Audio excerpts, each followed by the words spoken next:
Hey everybody, this is Emily. I just got something and I'm going to look at it with you because I thought that'd be really fun. Okay, you ready? It's our catalog. We had it printed to take to Worldcon and here it is. So anyway, with all this beautiful, beautiful art by Diana Hassan, it is so pretty. It's our little hummingbird and let's look through it.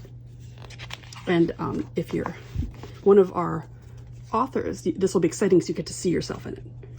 I said that weird. I say everything weird, just don't worry about it.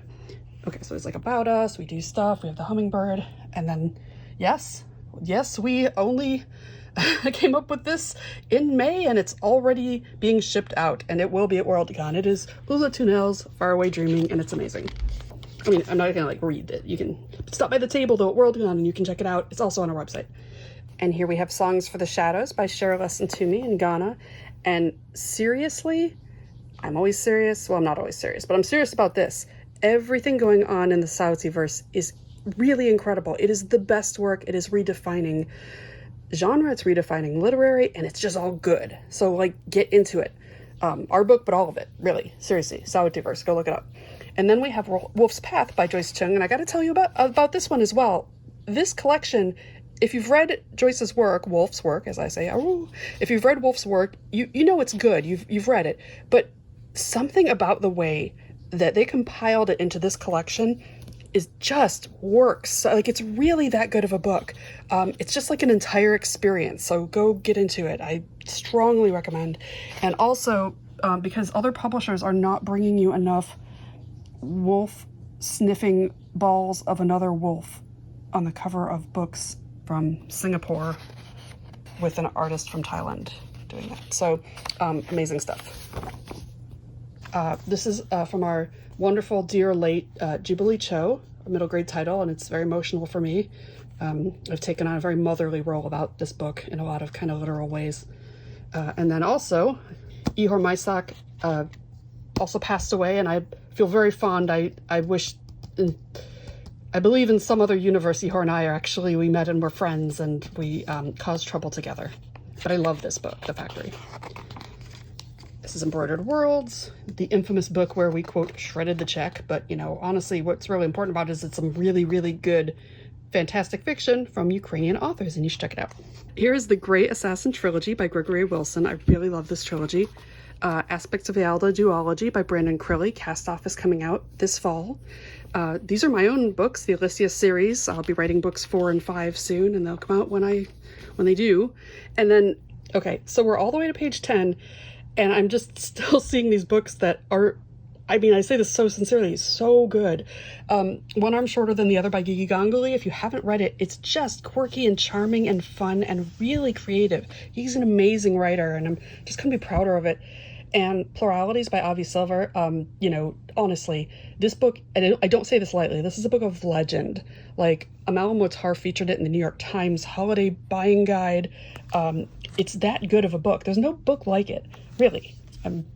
Be the Sea by Clara Ward. I'm actually loving the fact that for a sci-fi, sea-based, dreamy, neuroqueer, long sort of winding story, it is reaching audiences. So it is reaching audiences that I don't think realize that they would love this book, and they are. So that makes me really happy because I love this book. I love all these books. Legitimately, I really, really do. That's the thing. The Dragon of Nis by Minerva Caradwin. Actually, I think I can say has been our best-selling book. I mean, people have just loved it, and I do too. And The Traveling Triple C Incorporeal Circus by Lana McFall. You know, 2 ghosts and a mime on a road trip. Can't beat it. I wrote this book, but I call this my little book of truth and lies, and I'm really proud of Lord Stone. Actually, people who read it seem to really like it too. Perhaps you would. And the awesomeness just keeps happening. We have Alia Terra, Stories from the Dragon Realm, illustrated by Matthew Spencer and by the wonderful my friend Ava Kelly. And it's in English and in Romanian. And if you didn't know, there is also a coloring book version that is spiral bound and lace flat and is really nice. Then we have Icarus by Gregory Wilson, illustrated by Acela Fabio. And I'm particularly fond of the Salamander King. And then we have our paranormal trilogy, Anna's Nightmare by Sarah Fleming Mountford.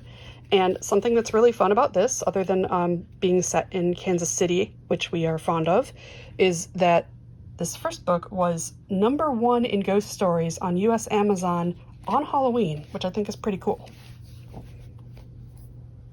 Okay, so now we're moving on to these middle grade titles.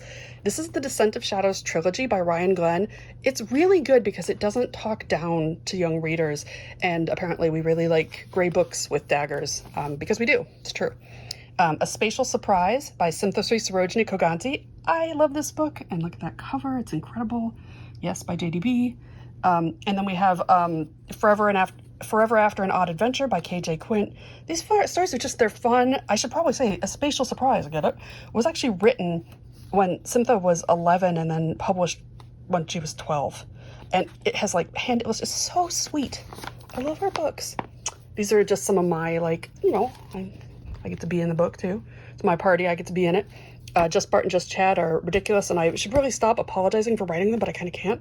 My Diamond Song 10-volume serial, and then, I mean, look, it just keeps going. We have Rosalind's Siblings, edited by Bogi Tokach. We have Interdimensions, the Gen Con Volume 1 anthology, Rogue Artists from Origins Game Fair, and then our first three. And by the way, people have asked, are you going to do more of these books? Because they're very, you know, they're very diverse and queer, inclusive, and magical, and the answer is I would need more money, and that has, they're just, you know, crowdfunding anthologies like this. I would love to do it again someday, but right now I have only so much energy and it's going other places.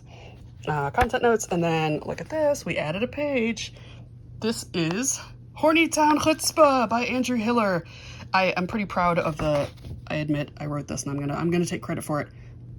A comedic noir novella about a demon framed for murder in the Devil's Corner of DC, and the one dick who might have the Manischewitz to do something about it.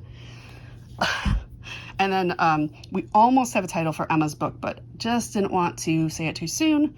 So this is a wonderful book, and you're very mama-centered, very frustrated with shit.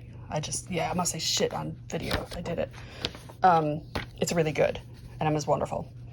And then, yeah, and then it has like some ordering information and stuff. And I think oh yeah. Okay, good, he updated the date. Sorry, I shouldn't have said that on the video.